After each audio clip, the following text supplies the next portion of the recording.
Si vous observez souvent le ciel nocturne à l'œil nu, vous êtes familier avec quelques satellites.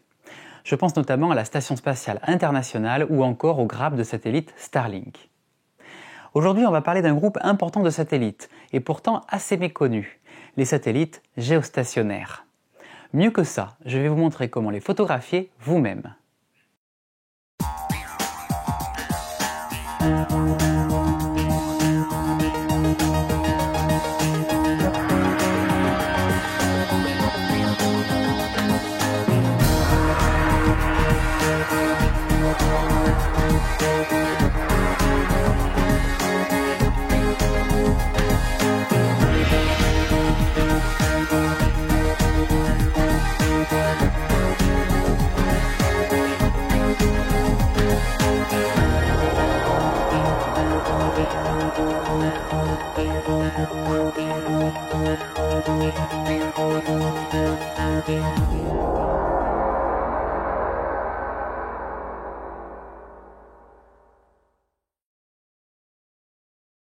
Commençons par un petit cours de mécanique céleste.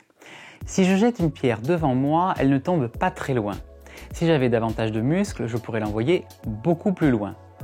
Si maintenant j'étais Popeye, je l'enverrais tellement loin qu'il faudrait représenter la situation à petite échelle.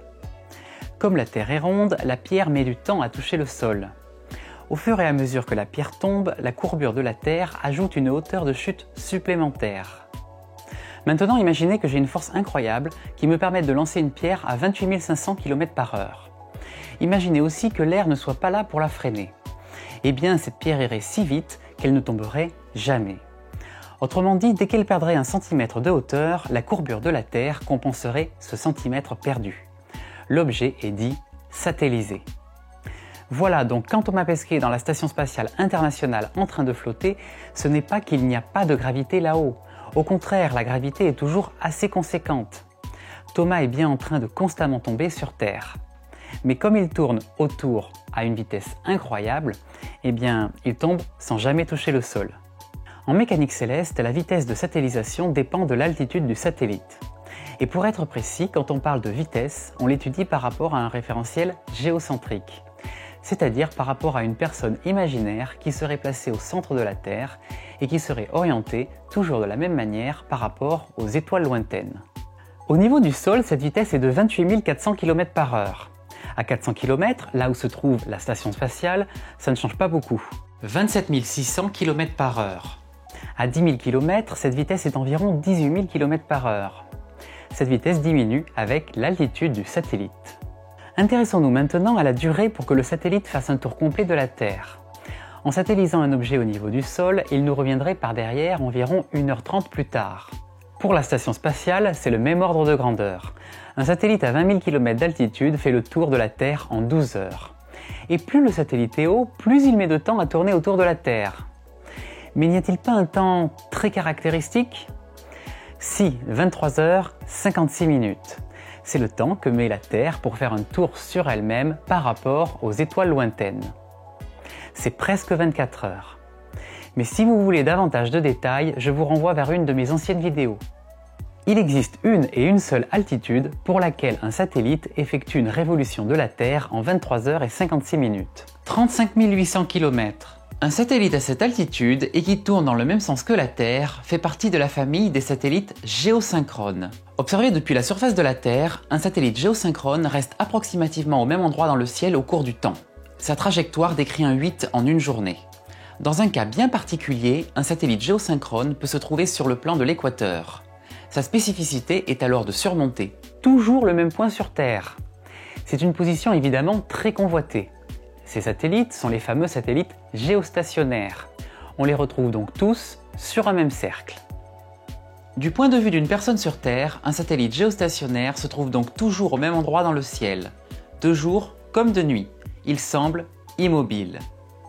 Je vous montre une carte en 3 dimensions où vous pouvez retrouver la position de tous les satellites en temps réel. Je crois que vous avez compris où étaient situés les satellites géosynchrones, et plus particulièrement les géostationnaires. Pour finir de décrire globalement cette carte, on peut noter une concentration assez importante de satellites en orbite basse pour les télécommunications ou la télédétection, ou encore des satellites avec une orbite très elliptique et avec une altitude très variable. Ces derniers sont sur ce qu'on appelle une orbite de Molniya. Cette orbite permet aux satellites de couvrir un même endroit sur Terre, à intervalles de temps réguliers. Et oui, pas de manière permanente malheureusement. Un satellite sur cette orbite peut notamment assurer une couverture des hautes latitudes à basse altitude. Mais alors, si les satellites géostationnaires sont situés sur l'équateur céleste, visibles depuis la France, pourquoi ne voit-on pas une ligne de satellites dans le ciel nocturne? C'est juste parce qu'ils sont trop peu lumineux pour être visibles à l'œil nu. Contrairement aux satellites de basse altitude, comme les Starlink ou l'ISS, ils sont très loin. Si je vous en parle aujourd'hui, c'est qu'il est bien sûr possible de les photographier. Le satellite est un point blanc dans le ciel, alors si vous faites une seule photo du ciel, vous ne pourrez pas le distinguer des étoiles. Finalement, la méthode imparable reste le time-lapse. Un time-lapse un peu particulier tout de même. En grand champ avec des focales inférieures à 50 mm, vous n'y arriverez pas. Les satellites géostationnaires ne couvrent qu'une fraction de pixels. À 50 mm, c'est là que ça devient très intéressant. Bien évidemment, vous devez commencer par viser n'importe quel endroit de l'équateur céleste. Pour cela, vous pouvez vous aider du logiciel Stellarium. Affichez la grille équatoriale et cherchez n'importe quelle région de déclinaison nulle. Au mois de mai, j'ai choisi une région traversée par la Voie lactée dans la constellation de l'Aigle. J'ai choisi des poses de 8 secondes espacées d'un temps mort d'une demi-seconde. Mes photos sont en format RAW, la sensibilité est très élevée et l'ouverture est quasiment maximale. Je vous passe une fois le time-lapse pour voir si vous remarquez déjà la position des satellites géostationnaires.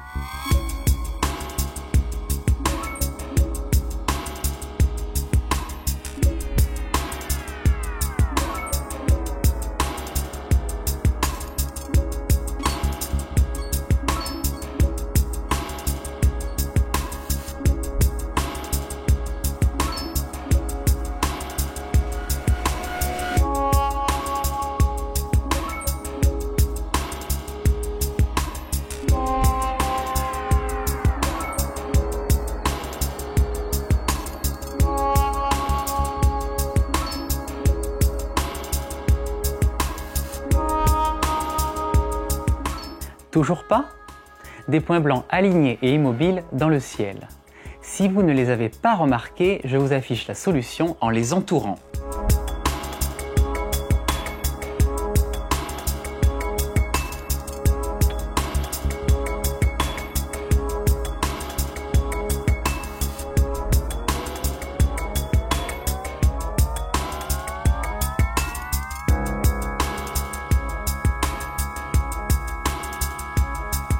On va maintenant changer de point de vue, mais il va falloir être mieux équipé au niveau du matériel. L'idée est toujours de faire un time-lapse, mais il s'agit maintenant de rester fixe par rapport aux étoiles. Vous l'avez compris, vous avez besoin d'une monture motorisée qui a été mise en station. Ensuite, c'est la même histoire. Fixez votre appareil à la monture et visez l'équateur céleste. Pour le time-lapse qui suit, j'ai choisi une focale de 135 mm et des poses de 30 secondes.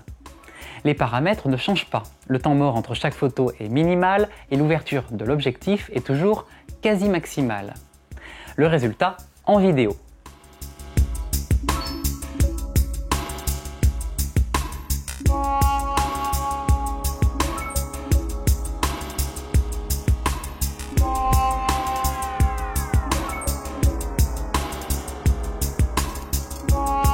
Oui, c'est assez impressionnant. Vous décrivez l'équateur céleste, donc tous les satellites géostationnaires traversent votre capteur au fil du temps.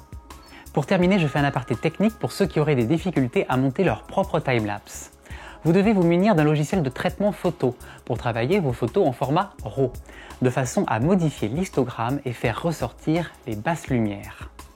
J'utilise Lightroom, j'y importe mes photos, je les modifie et je les exporte en JPEG dans un dossier.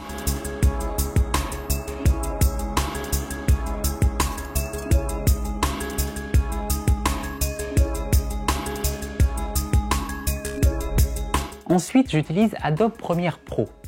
Ouvrez le logiciel, dirigez-vous vers la fenêtre d'importation. Faites un clic droit et choisissez Importer. Rendez-vous dans le dossier où vous avez stocké vos photos JPEG. Si la série comporte une quelconque numérotation, vous n'avez qu'à sélectionner la première photo de la liste et cocher Séquence d'images. Cliquez ensuite sur Ouvrir. Déplacez l'icône qui apparaît vers la barre de tâches. Dans la barre de menu, cliquez sur Séquence, puis Réglage de la séquence. Optez pour le mode personnalisé et choisissez 25 images par seconde. J'ai pour habitude de choisir un format 16/9 pour le lire en plein écran sur un écran d'ordinateur. Si vous voulez faire pareil, prenez un format HD 1920 par 1080 ou 4K 3840 par 2160. Dans les options d'effets, il se peut que vous ayez à modifier l'échelle selon la définition de vos photos. Enfin, cliquez sur Fichier, Exportation, puis Médias. Choisissez le format H264 et augmentez sensiblement le débit cible dans l'onglet Vidéo. Le débit cible est un compromis entre la qualité de l'image et un rendu fluide. Si votre ordinateur ne vous le permet pas, un débit cible trop élevé pourrait mener à des saccades. Finalisez l'opération en cliquant sur Exporter. Il ne reste plus qu'à savourer. Voilà, ce tutoriel est maintenant terminé. J'espère qu'il vous aura plu. Laissez un pouce bleu si vous avez aimé l'épisode et abonnez-vous si ça n'est pas encore fait. Comme toujours, je réponds aux questions en commentaire et je vous dis à très bientôt pour une prochaine vidéo. Bon ciel!